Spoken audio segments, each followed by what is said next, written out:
Welcome to Cordell and Cordell's Men's Divorce Podcast, moderated by Managing Partner and CEO Scott Trout, bringing you information for guys before, during, and after divorce, and everything related to family law. This podcast is not to be taken as legal advice, and no attorney-client relationship is established.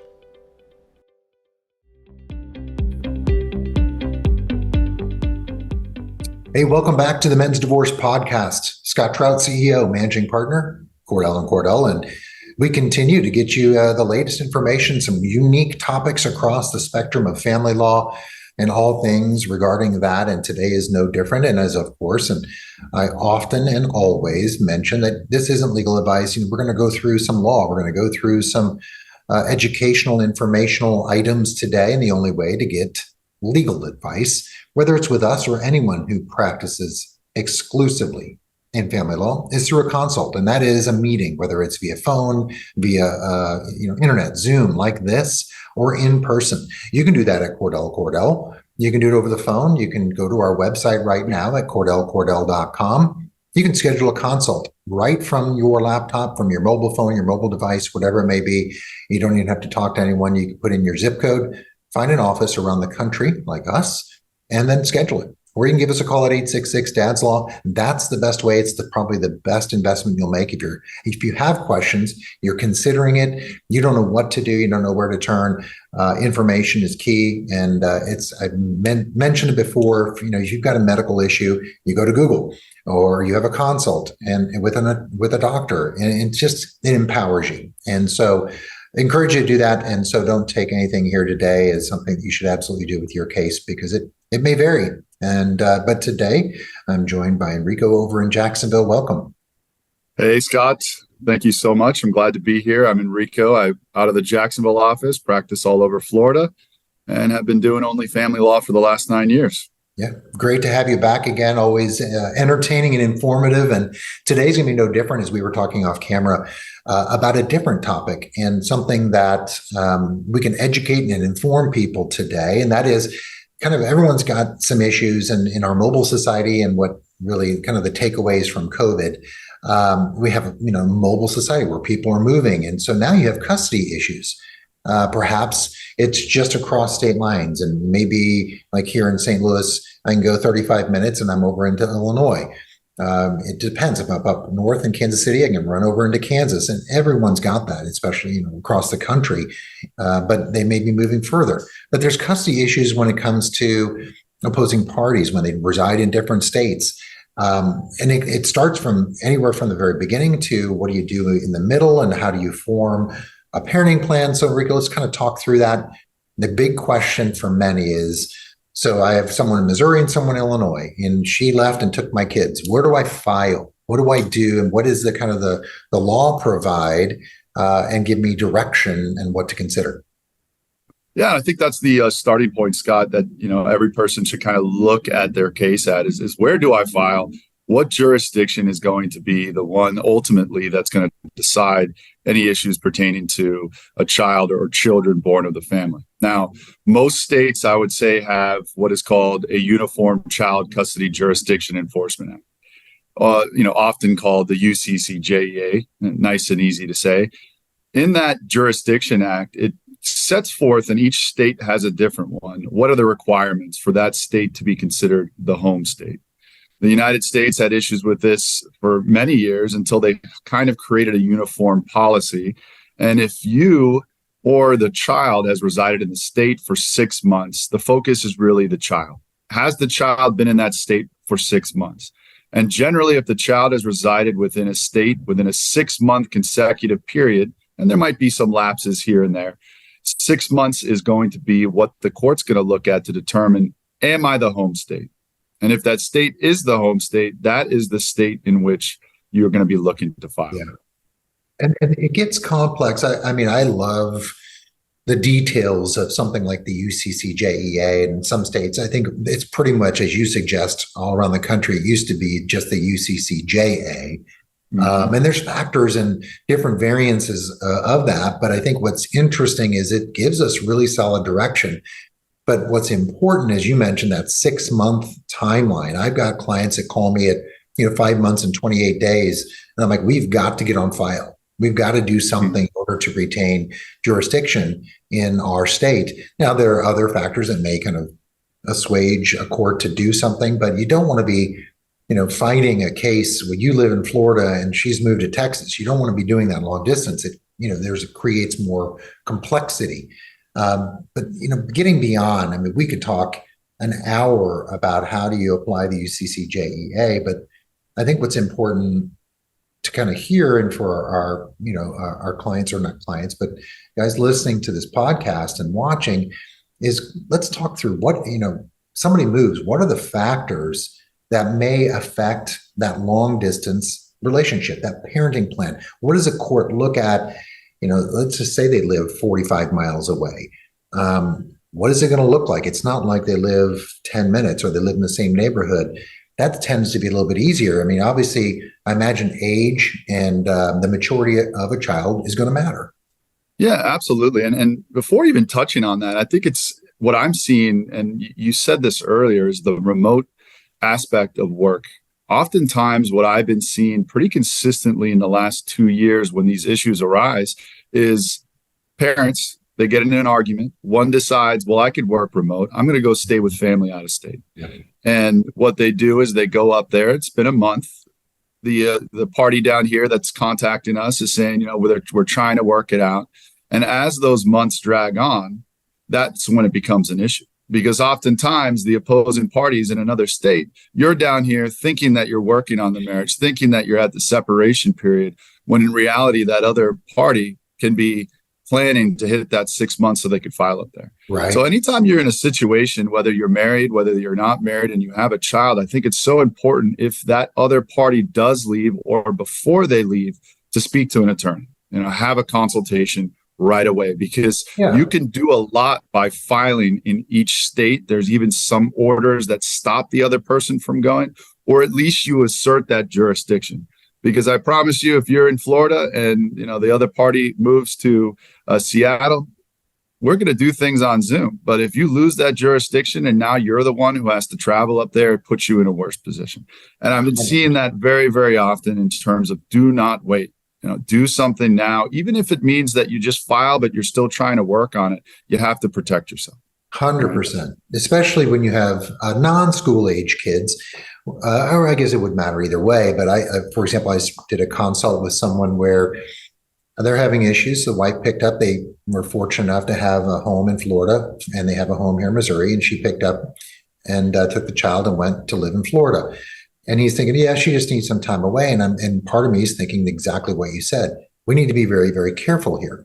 Is she trying to establish residency? Is she trying to establish jurisdiction? What is she going to do? The last thing you want is to lose the ability and the upper hand to fight and really cause issues, because then as we talk about these factors, let's just assume from the moment that she gets residency and jurisdiction in Florida, it can create a big problem, especially when you have a court now looking at, all right, let's talk about the distance. Let's talk about the age. Let's talk about, is it a better life for her, better job? What's going on? What are the factors that they're going to go through? That all matters. It matters greatly. And, and I think coming back to your original question, what is the court going to look at? And I think the age and the maturity of the child is extremely important, because if you are in one state and you are over 50 miles away from the other parent, the maturity and the age of the child is going to be important for a lot of reasons, because it's going to impact transportation. A younger child might not have the ability for you to just say, okay, we're putting that child on a plane, no problem, right? That might be an additional layer of cost for you, an additional layer of cost that either needs to be addressed in child support or needs to be addressed maybe by some type of pro rata share. Because if one party is in Texas, the other is in Florida, and that child is of an age in which they cannot fly alone, that is extensive travel back and forth. And it also is going to require co-parenting to an extreme level. When's the flight? When are you going to get there? What are the travel tickets? Are we going to meet at the gate? And when you're at a large airport, there's delays, there's flight. It becomes a huge issue. But these are the things that you really need to focus on with your attorney and have those conversations to craft a parenting plan that is prospective looking. right? And I think the age and the maturity, it varies, like you said earlier, because an older child, that might be a lot easier. That child can fly alone. That child is 17, 16 years old. That could be a limit. But depending on the age of the child, it becomes very important how you craft your parenting plan and what you request. Yeah, I mean, that very, very case we just tried over the last number of years, we represented a client in our London office, and then the mom moved with the child to Missouri. So we were fortunate enough to be able to handle both sides of the case. And Missouri took jurisdiction simply because, again, she wound up sitting here for a period of time. And so that very question came into play is, we have a young teen child. Can we put this teen on a plane during all the school breaks, including the summer, and travel internationally? Is that something reasonable? Is the maturity level enough for the child to be able to make that long haul flight? And we tried that case over a number of weeks successfully in saying that was the issue. The child was clearly capable of doing it. We could pay the airlines to accommodate and to kind of be that companion across the pond. But that's the extreme example of someone now living in another country. But obviously in between states, it's similar. And I think that's part of it. And who pays the transportation costs, right? Well, that's a big issue. Yeah, I think the transportation costs sometimes can be overlooked, right? When it can be astronomical with gas, with flights, with hotels, with bookings, depending on how you're effectuating your parenting plan. And oftentimes, those are the small little details that can be missed. And it's so important that you look at the overall economic circumstances and determine, is this feasible? Is it economically something that I could afford to do?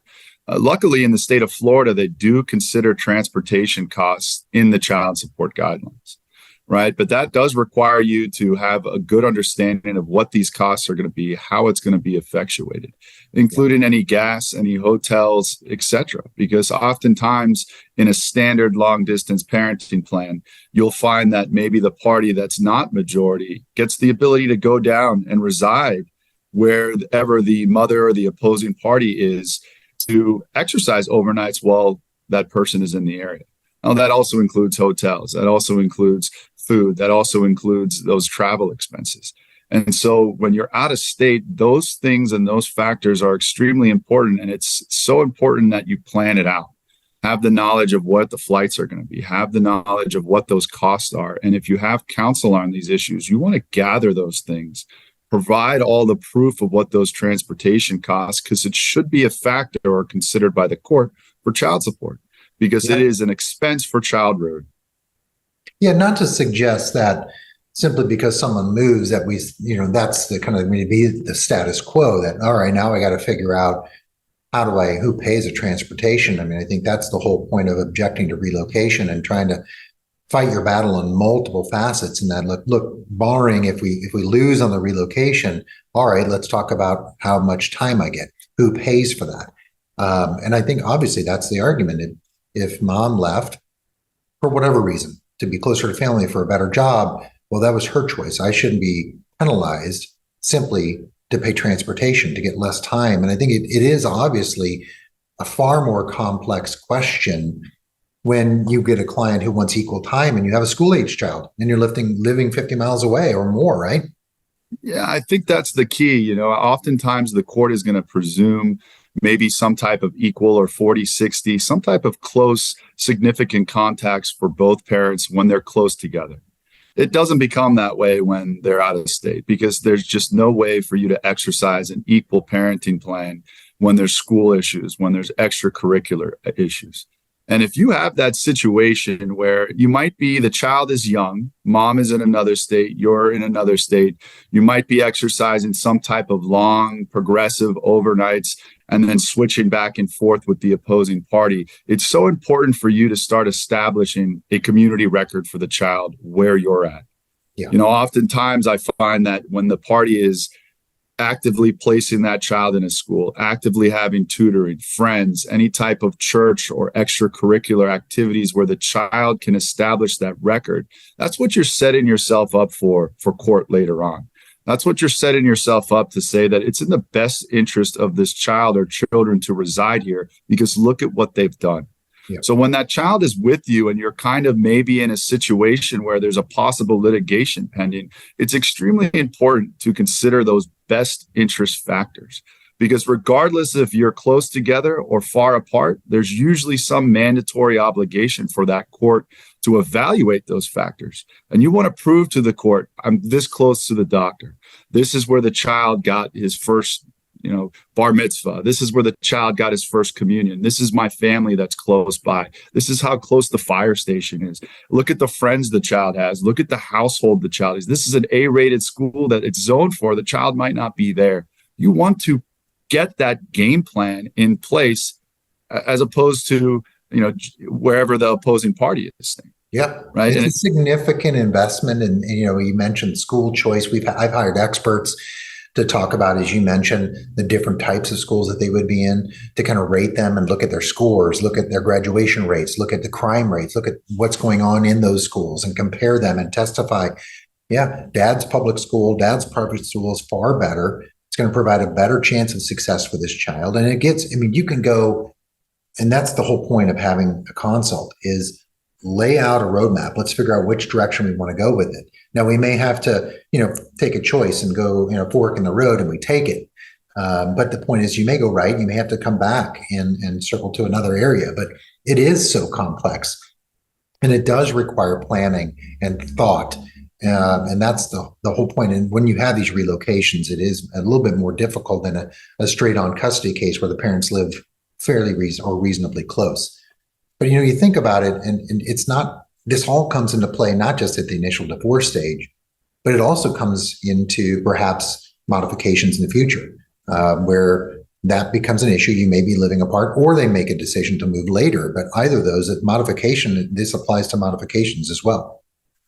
Yes. And I think, you always want to think about the future, right? Well, what does happen? We have this parenting plan.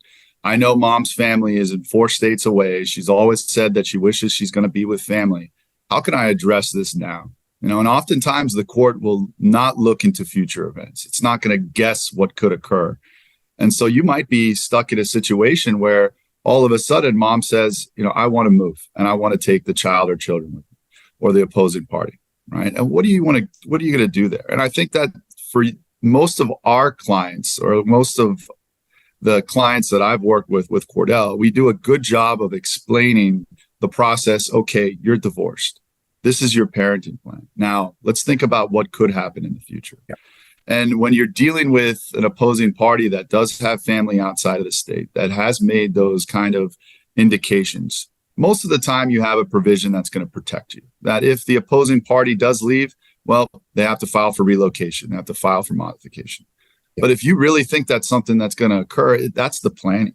That's the understanding of get that child in a school, get that child doing activities, get that child establishing a community record, and ensuring that during your time, you're maximizing it. That child's getting good grades. That child's having a community record. And that way, if there's any issue in the future where mom has to leave, then you put yourself in a position where you can control that community record and make a good argument to the judge or to the court regarding why that child should stay with you the majority of the time. You're right. There's so many things you can do in advance in preparation that are very similar to a custody battle without the distance, but even more so when you have the distance. That's just huge. Yeah, and I think too, it's sometimes we're the ones leaving, right? Sometimes it's our clients that can't stay within the state. There's work.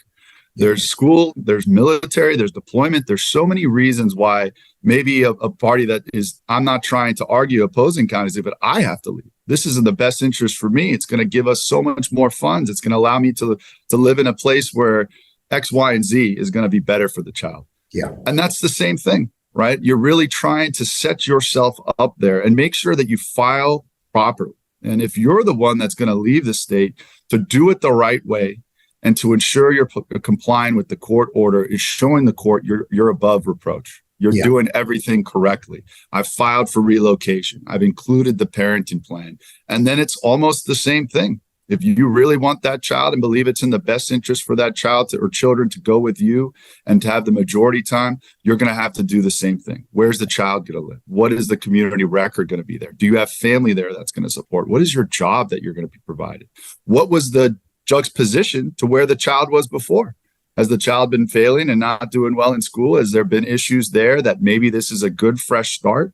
So regardless of what kind of coin you're on, right, it's still kind of the same conceptual idea of establishing some type of record and some type of evidence to prove to the court what is in this child's best interest, why this child should go with you or why this child should stay here and not go with the opposing party. Yeah, absolutely. And there's so many things to consider, as you mentioned, with our clients making choices to relo, and which, as we kind of get towards the end, is really communication and decision making. I have been a big proponent of ensuring you have equal authority with legal custody, and that is the major decisions regarding health, education, and general welfare. I mean, choice of schools, choice of doctors, choice of major surgeries, especially if you're going to have a distance between the two. I imagine you're going to want to make sure that you have a really solid decision-making provision in your settlement agreement or divorce decree. Yeah, and I think with your settlement is oftentimes you can be more creative, right? At a mediation, at a settlement with your attorney, you can do things contractually that the court might not do. Yep. And oftentimes with our military clients, oftentimes with our clients that are out of state that do believe, well, right now, it's probably better for the opposing party to have it. But if I move within the county, if I move within the state, if I move within 50, can there be a provision that I could place in there that it automatically reverts to an equal parenting plan? Yeah. And so that's why I think with these parenting plans that are long distance, it's extremely important to have a consultation, to have an attorney there, because if you could mitigate and contractually get some of these issues resolved, you're thinking perspective in the future, it's going to save you time, save you money in the future, and kind of give you a pathway moving forward. And I mentioned it earlier, the benefit I think we have at Cordell, and I mentioned our London, Missouri, we've done this on occasions. We're all across the United States with multiple offices. And the nice thing is that we can have one client retain one firm and, with the same strategic focus and experience and to cross collaborate rather than having different styles. I mean, that's the benefit of Cordell, I think. Yeah, I agree. I had a case where my opposing party, the respondent, we had to find where he was going in Kentucky. Right? I had no clue where to look in Kentucky. Gave one call to our office there, and they were able to point us with a process server and PI. And within a week, that person was served. Yeah. I had a jurisdictional issue out of Connecticut where they wanted to assume jurisdiction in Florida. We came down to Okaloosa County, fought that jurisdiction, kicked it back to Connecticut. And the best part is it's just one call away. One email away, one message away. And that's the nice part when you're dealing with relocation, when you're dealing with out of state, you want to have a firm that is national. You want to have a firm that does have that team approach, because we do nothing different in all of our offices in terms of how we serve our clients, how we do our work, and how we communicate. And I have a couple of clients where they're out of state. They don't know me as well because they only see me as Zoom, but they go into the other office to get something notarized. They go into the other office to deliver documents. They go into the other office, 4 states away to provide those things. And that's one of the things that I think Cordell is just an expert in, is having those offices and utilizing them. And that's what makes these cases so unique, is because you kind of need that. Yeah, absolutely. Well, Enrico, great stuff today. Thanks for joining, as always, and coming back and sharing your thoughts. Appreciate it. Thank you, Scott. I appreciate being here. Well, if you want to have a consult, we continue to talk a little bit about that and the importance and the benefit of it. Like, you can have a schedule with Enrico as well. You can check us out at cordell.com or give us a call at 866-DADS-LAW. Check it out. You can either pick up the phone, schedule that, or you can do it online, as I mentioned at the beginning of our podcast. We're available via phone, Zoom, WebEx, in person, whatever is convenient for you. We have locations around the country to serve you best. So check us out. You can also check out our YouTube channel. It contains all of our information, virtual town halls, podcasts, everything. I guarantee you're going to find a topic that suits you, that is interest to you. Check out our socials as well. And also, if you haven't participated in a virtual town hall, check that out. You'll find out that you can log in for 30 minutes and ask questions live of a panel of Cordell and Cordell attorneys and get answers right then and right there. It's free. You just have to register and you just have to log in. So give us a call at 866-DAZLR. Check us out. Until next time, have a great week.